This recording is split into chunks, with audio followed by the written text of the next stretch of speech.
This is James from Gamefront, and I'm gathered with Dave Georgeson.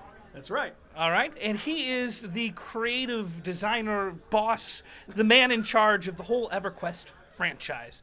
Please correct me, because I know I'm wrong. Technically director of development, but you got the EverQuest franchise part. So basically everybody out there in the audience, if it's really cool, the team did a great job, and if it's bad, it's my fault. Well, so today we got to see a lot of things from Landmark and EverQuest Next. And what was interesting to me is that it seems, I don't know if this is a surprise to other people, but are using Landmark as a way to create EverQuest Next. Is that news to just me? We've been saying it all along, but people are finally actually seeing that it's actually happening. I mean, the really most obvious thing was the Dark Elf workshop and then the Karen workshop that we've been running in Landmark. But we're also showing in these keynotes and stuff like that how the different systems that we've been building for Landmark are absolutely essential to what we're doing for the new Norath in EverQuest Next. And so I think people are starting to finally understand that Landmark is this thing and EverQuest Next is this thing. You know, heroic fantasy and story and all this other stuff in EverQuest Next. And then Landmark is all the power of a dev and being able to create any dream that you can imagine. Now, what is the world going to look like when both of these things are coexisting? Is it still going to be used as a driving force for content in EverQuest Next? It's very likely that whenever EverQuest Next launches, that they'll start to deviate, because EverQuest Next will have the things that it needs. Now, sometimes we'll probably make something and share it between the games, because I mean, like a catapult in EverQuest Next is a really neat thing, but a flinger that you can jump on and catapult yourself around to make platformer sort of elements in Landmark is a very different feel, even though they're using the same mechanics. There will be some similarities, but I'm sure that there will be deviations too, because the people in Landmark will start demanding certain kinds of things for their game, and of course EverQuest Next is much more about story and heroism and villainy and all that other stuff, so they'll have different demands also. Now, correct me if I'm wrong, but it seems like Landmark is probably going to have a much sillier, lighthearted approach than EverQuest Next. Entirely dependent upon the players. Some players are very super serious about their creations, and they want to make, Blade Runner, or they want to make, some of these really gritty worlds or that kind of thing. So I expect to fully see a lot of that stuff. But yeah, Landmark has a little bit more of a lighthearted nature. We're giving, in the keynote that we're due on Friday, we're going to show them a little bit about lore, about why the Landmarks exist, Landmark worlds exist and what they are. And that will hopefully give them a little bit of hook to be able to start figuring out what they want to build in those. But yeah, I mean, we're going to have all kinds of crazy stuff, all the way from the toony stuff all the way to the super serious in Landmark. It just depends on what the players want, what flips their switch, and what the communities rally around. Now, one of the things I'm most excited about in EverQuest Next is the change in combat, which, in my mind, I've not been a big MMO player, but I like where I feel like I'm actually making choices in combat. Could you go into a little bit more about the combat in EverQuest Next? Yeah, sure. We're doing a lot of stuff positionally, so that you basically have to pay attention to what your enemies are doing, and then angle yourself so that you're getting the attacks off in the right angle or in the right attack mode so that you can maximize what's going on, as well as choosing your abilities. Choosing your abilities is really critical in EverQuest Next, and actually in Landmark also, but in EverQuest Next especially, because your abilities do different things. And so situationally, some of them will be more effective than others. And then of course we're doing stuff like allowing your abilities to affect the environment so that you can freeze a chunk of wall and then be able to blow through it, or to be able to use your combat abilities. Like if you have a charge move, you can actually angle up and use it to get a little bit extra extension to your jump or something like that. And so there's just a lot of, we wanted to make it very flexible. We're not a superhero game, but I'm going to use an example from comic books. When you read the Fantastic Four or whatever it is, the heroes in those books always use their abilities in different ways to create different situations and to be able to maximize what's going on.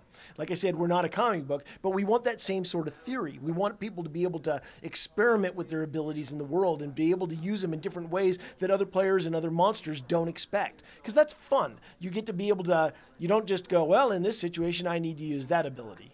In every situation, you're analyzing all the time what you can do and what you can't do. There's enemies coming down the stairs, and you know that you can't defend against them, so you blow up the ceiling and columns fall down in front of it and block the progress. Or you set something on fire because that monster is scared of flame. You know, that sort of thing. Those are situational awareness things, and we think that that'll be really fun. Great. Now, when we're talking about the combat and the enemies, I was a little confused. I'm confused often, honestly. But I heard that you said that there was going to be AI editing involved with Landmark. Absolutely. And you also said that that was going to bleed into EverQuest Next. Did I mistake something there? We probably won't allow. Well, we might allow AI editing in. Okay, let me answer it for real. EverQuest Next is based on the same backbone as Landmark, but it's like our game. It's our world. It's the one that we're building, and we're laying out all the stories and the monsters and everything like that. And then the players make decisions within that world to steer the course of the world, but the monsters and everything like that are created by the devs. In Landmark, the exact opposite is true. We create almost nothing for Landmark, and the players create everything. So the AI tools that we use to build EverQuest Next are available to the players in Landmark, and they can do anything they want with it. But in EverQuest Next, we're much more restrictive about what the players can do because we want to deliver a fantasy experience. We want to deliver Game of Thrones where you're making the decisions and deciding the outcomes of the stories. Do you expect to see some AI editing done by the users that you might use in EverQuest Next? And like what kinds of, I think that that's pretty exciting that there's going to be the editing of AI, because I feel like you're going to see a whole different style of game. Absolutely. It's just like what we're doing with the building tools right now. We gave the players the 7 basic building tools and they went crazy with them. And they started developing mechanisms and ways of using those building tools that we flat didn't know you could do in the game. We had no idea that you could do some of the stuff that the players are doing. Of course, we know it all now, and the building has gotten amazing since then.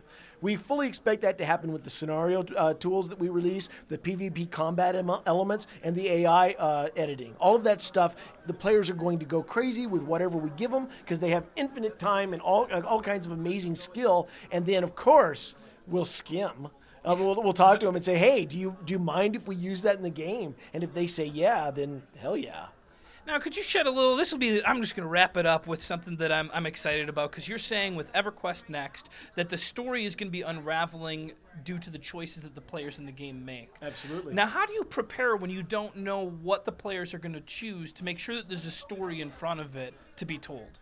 We introduce stories, and when we introduce those stories, a rallying call, that's what we call it. Like we'll put out a rallying call. There's something major is happening in the world. Well, we have hidden all kinds of triggers in the area around that are like, well, if the players amass too much wealth, or if they drive back the enemy too well, or if they build stone walls on the castle, or if they do all these different things will happen. And then as the players go through the game, they're going to trigger some of those things at different times and in different situations. So the different worlds will be fundamentally different from each other because it's the butterfly effect. Yeah, I expect that the longer time goes by, these worlds will look so much different. Will it be something that players will want to enter other worlds to see what it's turned out? Probably, and that will be interesting. Cool. Well, Dave, thank you so much for your time. I appreciate it.